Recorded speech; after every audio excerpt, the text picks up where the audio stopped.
uno de los temas con la desinformación es que muchas veces cuando uno las piensa, y sobre todo cuando piensan en el término fake news y demás, a veces piensa mucho en redes sociales específicamente, y es cierto que muchas de las desinformaciones nacen en pequeños grupos que quizás son relativamente marginales, en Facebook o en WhatsApp o demás, pero uno de los problemas más grandes que tenemos con la desinformación es que de esos grupos salta la población general muchas veces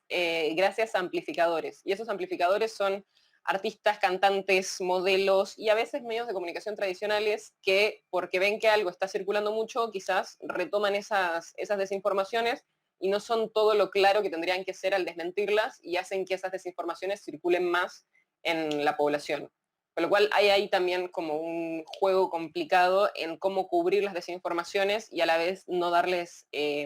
más aire y no darles más llegada. Y en eso nosotros tenemos todo un trabajo que es trabajo, por supuesto, en proceso y, como decía, es un fenómeno que cambia todo el tiempo, pero haciendo un equilibrio muy precario y reevaluado todo el tiempo entre cuándo vale la pena salir a desmentir algo y darle más visibilidad y cuándo vale la pena no hacerlo para no darle más visibilidad justamente a algo que quizás por el momento es marginal. Creo que hay muchas cosas que se juntan y que son distintas y que depende un poco del tipo de desinformación. Por ejemplo, en el caso de las teorías conspirativas, hay algunas cosas que a nosotros como humanos nos cuesta entender. Por ejemplo, que una mutación natural que se dio en una zona de China pueda tener bloqueado al mundo durante casi un año, generando cientos de miles de muertos. Y es esa idea de que algo tan chiquito y tan azaroso pueda generar esto, nos cuesta entenderlo, y como nos cuesta entenderlo, mucha gente prefiere pensar que hay algo más planificado detrás, que esto no puede ser el azar, y que hay un sesgo en nuestro que es que nos cuesta entender que cosas chicas generen consecuencias muy grandes. En el caso de las curas, por ejemplo, las supuestas curas como es el dióxido de cloro, también es las ganas de creer que hay algo que lo resuelve. Y en eso creo que todos alguna vez caemos en querer creer en alguna nota esperanzadora que dice que ya se inventó una cura o que ya se encontró la cura y demás. Mi primera reacción es querer creer que eso es así. Después uno lo mira en detalle y dice, la evidencia no está tan clara, no me parece tan categórico como parece decir el título, y así uno lo empieza a investigar y dice, bueno, quizás no es tan así, pero creo que todos en el fondo queremos leer noticias esperanzadoras sobre el fin de esta pandemia, por razones muy humanas y muy lógicas, digamos, todos queremos que esto termine.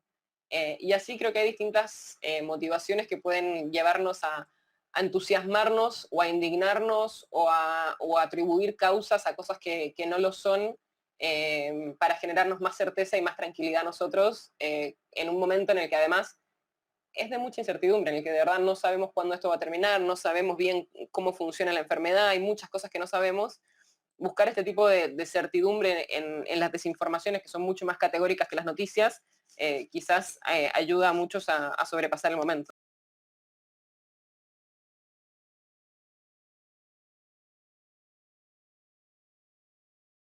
Sí, y de hecho pasa, digo, antes del coronavirus, las desinformaciones sobre vacunas son un tema grave. Creo que las vacunas está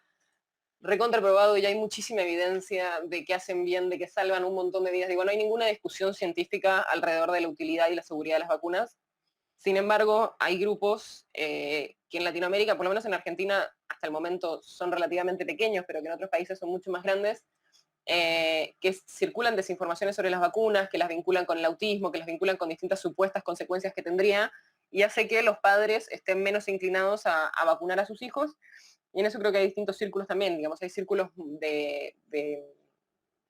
que creen muy intensamente en estas desinformaciones y que jamás vacunarían a sus hijos, y después hay círculos de gente que quizás tiene algún tipo de duda, no están seguros, y si están expuestos a estas desinformaciones pueden terminar cayendo hacia ese lado, digamos,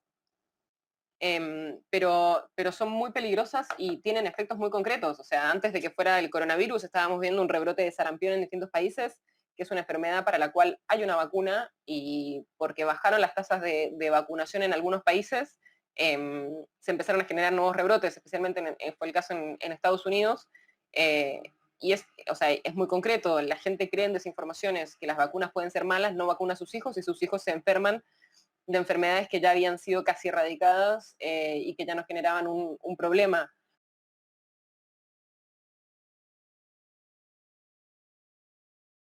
No, porque, como decíamos al principio, por ejemplo, con el término de fake news, que es usado por ciertos gobiernos para desacreditar cualquier noticia, información que no vaya en su línea, y lo mismo creo pasaría en este caso. Digo, con todo lo peligrosas que son las desinformaciones, em, que haya un ente regulador que pueda definir qué es lo que se puede publicar o qué no, creo que es todavía más peligroso. Y sobre todo con, digo, los antecedentes no tan democráticos de la región, creo que es más claro todavía. eh, yo no le daría el poder a ningún gobierno para definir qué se puede publicar y qué no, y cómo penalizar a quienes publiquen falsa información. Pues sería muy fácil para los gobiernos, por ejemplo, negar datos de coronavirus y que si un periodista hace una investigación en profundidad y descubre que esos datos están sesgados o no incluyen la totalidad, desacreditarlo como desinformación porque no coincide con los datos oficiales y buscar penalizarlo. Y me parece que eso es mucho más peligroso en términos de la libertad y de la democracia que las consecuencias que podrían tener las desinformaciones. Creo que el camino para combatir las desinformaciones está mucho más en una ciudadanía más crítica que en un Estado que controle qué información circula. Tendrías que darle un poder enorme a alguien que define qué es verdad y qué no. Y yo como chequeadora, digamos, que nos dedicamos a tratar de definir cuándo las cosas son verdaderas o no, yo no quiero tener el poder de, de que no se puedan publicar cosas. Y con todos los daños que veo alrededor mío que generan las desinformaciones, estando como, muy consciente de los problemas que trae,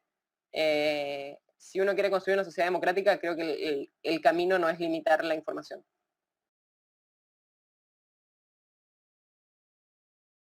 Yo creo que la desinformación sí menoscaba la democracia en un sentido más amplio, en el sentido de que, por ejemplo, en épocas electorales, la desinformación puede colaborar a correr la agenda hacia cuestiones falsas y obligar a todo el mundo a tener que salir a desmentir algo falso y terminar discutiendo sobre eso en lugar de discutir sobre otras cosas, y embarra la cancha de la discusión democrática y hace también que uno como ciudadano tenga que estar mucho más preocupado por saber si las cosas son verdad o no, no solamente estar informado, sino una vez que se informa, saber si esa información es correcta o no, lo cual hace que sea mucho más difícil para una persona que consume noticias quizás de manera más incidental, que no es alguien que esté siguiendo en el día a día lo que pasa, hace que sea mucho más difícil para esa persona estar informada y por lo tanto participar del debate público, porque empieza a tener esta desconfianza normal, y está bueno que tenga esa desconfianza de, ¿será cierto esto que me mandan o no? Ah, no sé, bueno, ya está,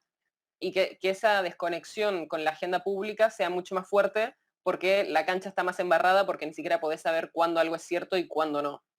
En ese sentido sí creo que menoscaba la democracia.